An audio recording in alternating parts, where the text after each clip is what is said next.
Welcome to the Healthcare Executive Podcast, providing you with insightful commentary and developments in the world of healthcare leadership. To learn more, visit ache.org. And without further ado, your host, Chris Coraggio. Welcome, everyone, to the ACHE Healthcare Executive Podcast. Now, today's episode is brought to you by Philips. The pandemic has challenged our healthcare system. With advancements in virtual healthcare delivery, patients can now see a doctor without leaving their own homes. This can help achieve faster treatments and faster diagnoses. Now, by working with hospitals across America, Philips is making healthcare stronger care. Together, we can make life better. Philips. Okay, folks, I'm your host, Chris Coraggio, and the title of our episode today is COVID-19 Recovery, the Imperative to Resolve Disparities, and we have the perfect guest in. She is Denise Brooks-Williams. Before we welcome Denise officially in and start our conversation, as always, let me read her bio so you guys can just kind of get to know Denise a little bit before we start our chat. Denise is currently the Senior Vice President and Chief Executive Officer of Henry Ford's Health Systems North Market and is responsible for driving revenue, growth, and overall market performance, as well as partnering with hospital executives, clinical and non-clinical leaders to identify opportunities for service expansion and consumer experience improvements across all sites. A native of Michigan, Denise received her bachelor's and master's degree in health services administration from the University of Michigan. She has been active in numerous professional groups, including serving as president of the National Association of Health Services Executives, or NACE, one of the premier minority health professional organizations in all of the U.S. She is also a past president of the Midwest chapter of the American Healthcare Executives, MCACHE, where she continues to serve as a board member. Now, Denise gives back through service to numerous community and charitable organizations. She has received several recognitions and awards and honors throughout her career. To name just a few, she received the President's Award from NACE and the Early Careerist Award for the Michigan chapter of ACHE. She was also named one of Crane's top 100 most influential women back in 2016 and one of the University of Michigan's 5 Under 10 Alumni Award for civic and professional service. And she has been named one of the top 25 minority executives in healthcare by Modern Healthcare magazine. Back in 2013, Denise was appointed by former Governor Rick Snyder to the Michigan Certificate of Need Commission and was reappointed in 2016. Now, recently, Governor Gretchen Whitmer appointed Denise to the state of Michigan's coronavirus task force on racial disparities, an appointment, of course, we will be talking a bunch about in our conversation. So, Denise, welcome to the Healthcare Executive Podcast. Did I get everything right? Thank you, Chris, and you did. Thank you very much. You have done so much in your career, so we really appreciate you taking some time out today to join the Healthcare Executive Podcast and discuss this important topic. So let's kick it off. So unprecedented times, you keep hearing that over and over, that phrase, over the last 5 or 6 months now. So when it comes to you, when it comes to the Henry Ford Health System, your community, everything that you're involved in, what have you seen? What has been the clinical response to the virus that you have seen?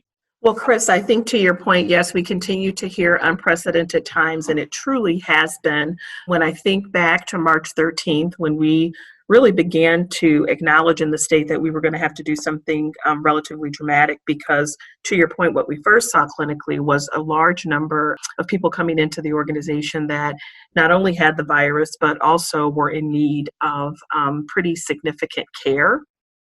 And over the course of the last few months, unfortunately, we, along with other parts of the country, saw, just large numbers of cases. In fact, over 61,000 cases have been, confirmed in Michigan to date, with a little under 5,800 deaths, which has, been really devastating, not only to Henry Ford Health System, but to the community at large.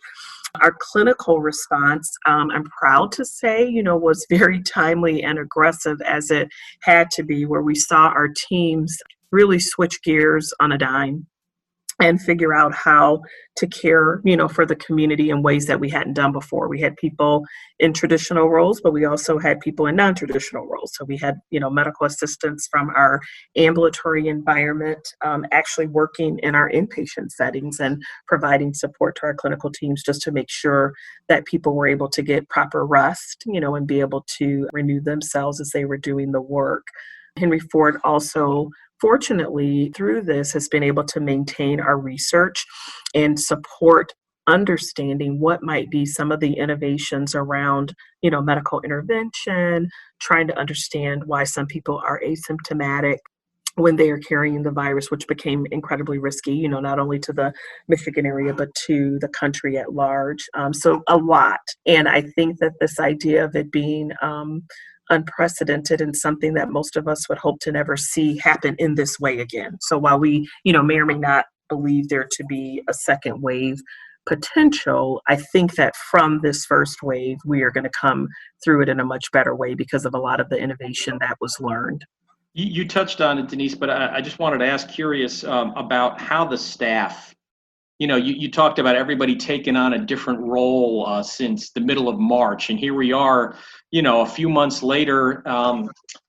What's the morale? How is it? How did you get it all organized? How is it going when it comes to just the staff and managing folks? Yeah, you know what? I would say that the early days morale was low and high is the best way I can say it, because as you can imagine, most healthcare facilities are this combination, right, of serving those that are in our communities. Many of us are, maybe you have people that are driving over an hour, but for the most part, people are driving, within 30 minutes or so of their own homes. And so a lot of times, unfortunately, they may know the people who were afflicted. And so I think the morale issue was definitely related to the intensity of the virus and what we saw as its outcome, on our community and how intense it was to care for them. But the flip side of that is that I think the community morale and ultimately what supported the staff was just the tremendous support and outpour. So staff by us, of course, were given all the tools that we could bring to bear. So PPE, top of the list, of course. And as you know, nationally, many of us struggled with getting that, but I will say we didn't have a day where our teams didn't have what they needed. It could have been right in that moment, but we made sure, that they were protected as well. In addition to that, really putting in place some of the economic enhancements that needed to be there so that people were being rewarded for their heroic work that was being done. Our community stepped up. There wasn't a day that there wasn't food being provided, and then emotional support. I mean, this pandemic has really been taxing in so many ways because people worked in, very compromising situations and then had to think about their own families and then go back, into their homes. And so just the emotional support, we certainly provided it through our traditional EAP services and behavioral health services, but our community also stepped up and did a lot of cheerleading and lawn signs and, this concept of parades and celebrating heroes really was huge here in Michigan, and the Henry Ford Health System team wasn't spared that love and support. And I think that was another key contributor to morale. Yeah. Again, as we mentioned, unprecedented times. So we're just all navigating our way through that. As we mentioned, the name of this episode is, the coronavirus recovery, the imperative to resolve disparities. And that topic is just so important, so vital to serving patients. And Deborah Bowen, the CEO of ACHE, touches on just that in her column in the most recent issue of Healthcare Executive magazine. So we wanted to point that out. Now, Denise, we have seen numerous reports and studies showing that minority communities across the country have been disproportionately impacted by this virus. Now, in Michigan specifically, African Americans, and this is an incredible stat, comprise 14% of the population, but 40% of virus deaths. Now, as we mentioned back in the introduction, the governor appointed you to the task force designed to study and address this. So what has been discussed so far? Yeah, I think any opportunity I get to again thank our governor, Gretchen Whitmer, for just her foresight and responsiveness throughout this whole COVID pandemic that we have had here in Michigan. And this was a particular fact that started to emerge in our data. And as you said, we weren't alone in the country, unfortunately. But once we knew we had a problem and the task force came into being, we decided first and foremost we would have to be a task force that took action. A lot of times groups like this come together to study an issue and a problem and produce a report. And then there would be implementation. Immediately, we challenged ourselves, and were challenged by our Lieutenant Governor Garland Gilchrist to act. So the first thing we did was test,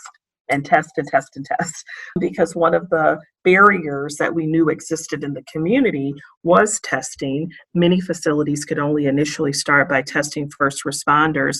And unfortunately, what that did was allow people to be ill, perhaps not know they were, and have the virus spread. So testing was a key first component. And right now we have the capacity to do up to 15 to 20,000 tests a week, which at that time, of course we didn't, but we built up to that. So that was the first piece. The other part, though, was transparency in data and information. What you might be surprised to find if you were talking to executives across the country is that not everybody reported their data along racial and ethnic lines. So it was not always as easy to find out exactly, who was afflicted, and certainly more importantly, where the mortality was really happening. So that's another piece of the work that we're doing, and the task force is still working, and will continue to work throughout the summer. And so another piece is really trying to understand who was treated and what those outcomes were. Thank God they were not all deaths, but for those that did, where were they, treated within our healthcare systems, and making sure that our data and information is transparent first and foremost, and then more importantly, studied so that we can try to understand what we would be able to do, after this current pandemic, and unfortunately, if there is a second wave. One other piece of work that I'll call out, because there are several initiatives, but another really important one is around provider connections. And so we've really spent time trying to assess and understand if you already have, as we know, the social determinants of care that plague people really from a social economic perspective, and African Americans, sadly, in particular in our state, what are some of the things that would help? So one thing that we know is if people are mentally and physically healthy when faced with something like a COVID virus, their outcomes, certainly would be better. And we know that one of the reasons that they are not at their healthiest state is they don't have providers. And so we have worked really vigilantly to figure out how to make those connections and make sure that people have a medical home. And in doing so, hopefully, they'll have stable health. And if faced with anything in the future, hopefully they'll have better outcomes. Specifically, what about the area in and around Detroit? Anything specific that you saw when it comes to ensuring, access to information and the ability to get out the information about prevention, and now maybe some information about the possibility of a second wave and how to prepare for that in the Detroit area? Yeah, so most of my comments were absolutely affected by Detroit. We kind of cover the community. We would call it Southeast Michigan, right, which are the clusters of cities that are Detroit and its immediate surrounding. But to your point, you have a large concentration of African American members, that are in the Detroit footprint. So everything I said certainly applied to Detroit as it related to testing, as it related to access to care. And access to care, as you know, was like a twofold issue during the pandemic. So some of it was naturally reduced and moved into a telemedicine component simply for the safety of the community. We focused on, do people have a primary care provider that they identify? So as I spoke to you about the 15,000 tests that we hope to accomplish during a week, and we are there, during that time, asking the question, do you have a primary care physician? So yes, you may or may not find out that you do or don't have COVID, but more importantly, do you have someone who's managing your chronic illness?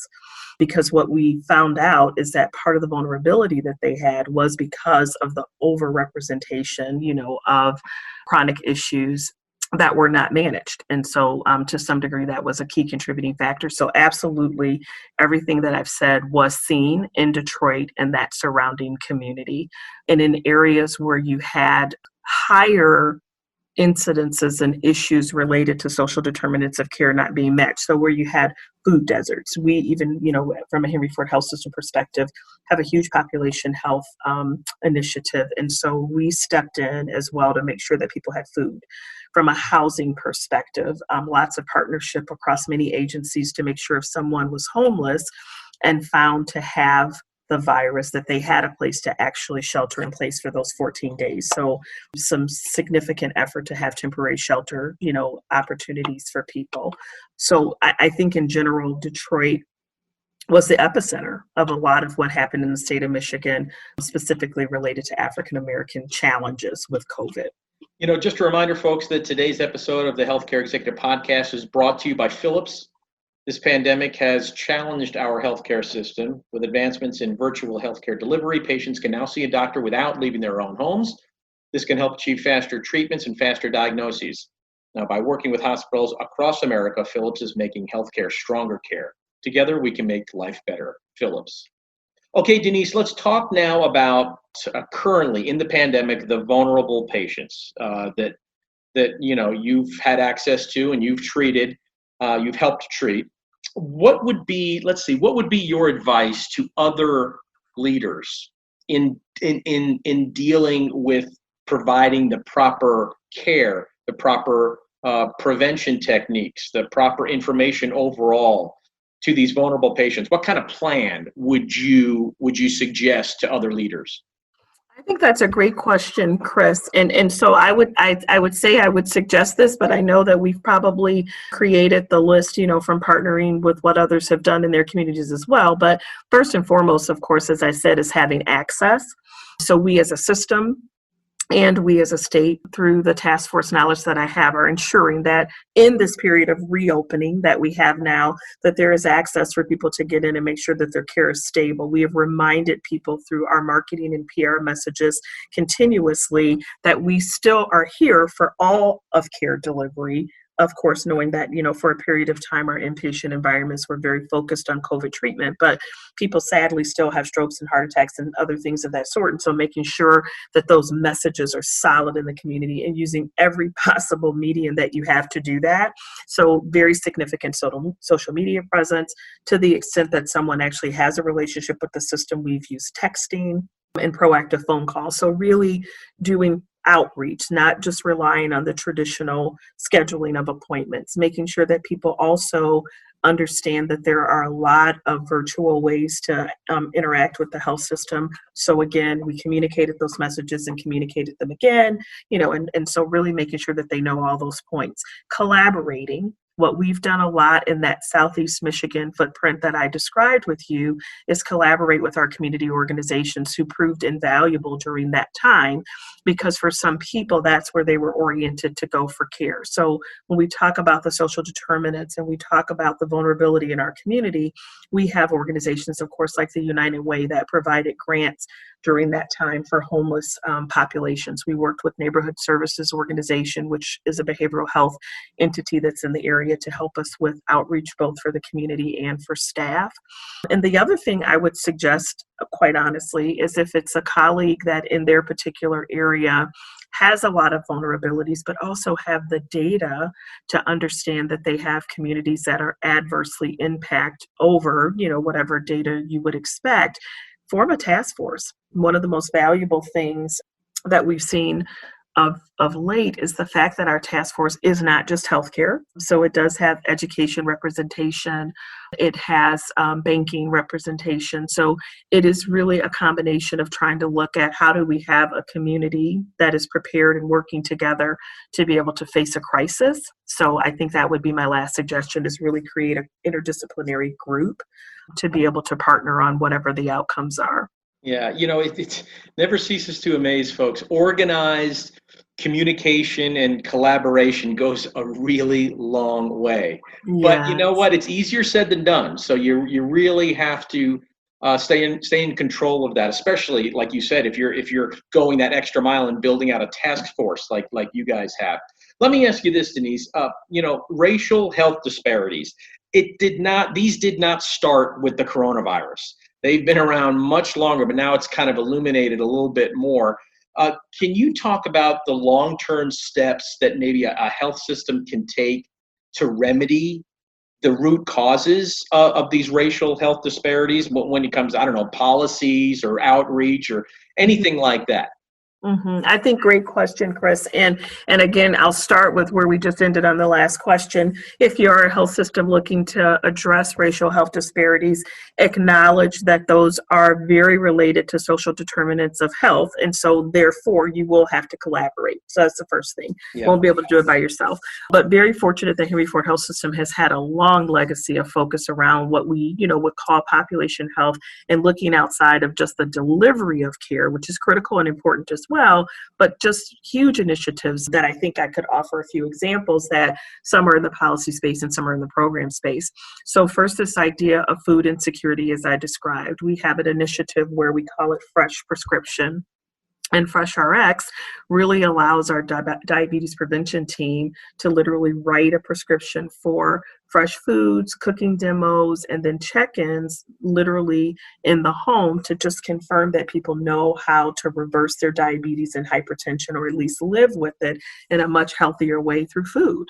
But acknowledging, as I said, that sometimes people are in a food insecure environment, this really gives them the tools that they need to do that.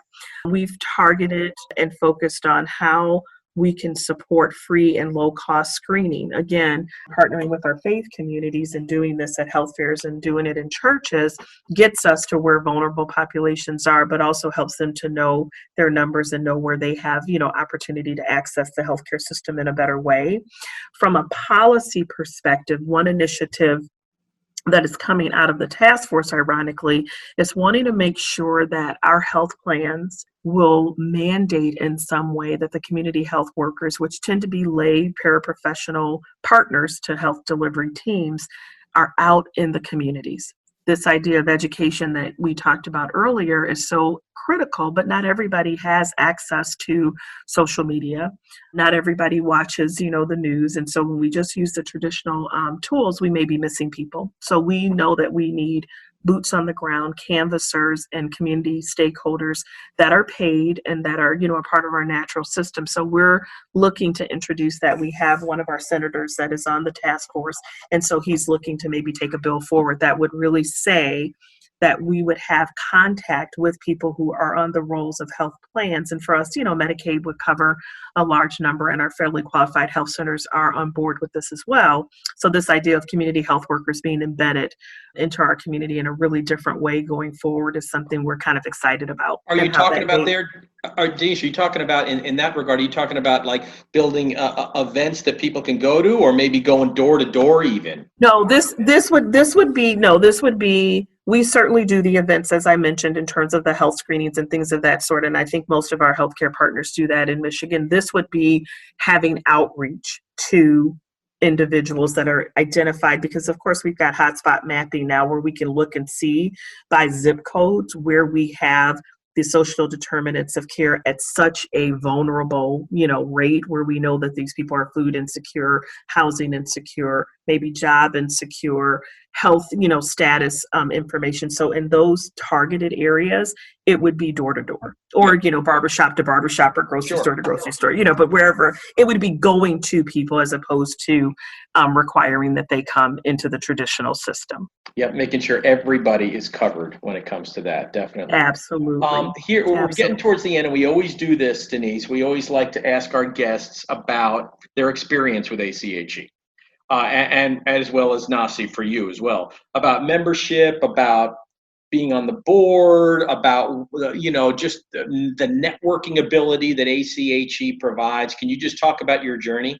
Oh, absolutely. I think I'm one of the lifelong members to both. I've participated in the college and with NACI pretty much in my entire healthcare career. And to your point, I've been fortunate to have opportunity to serve in leadership in both organizations.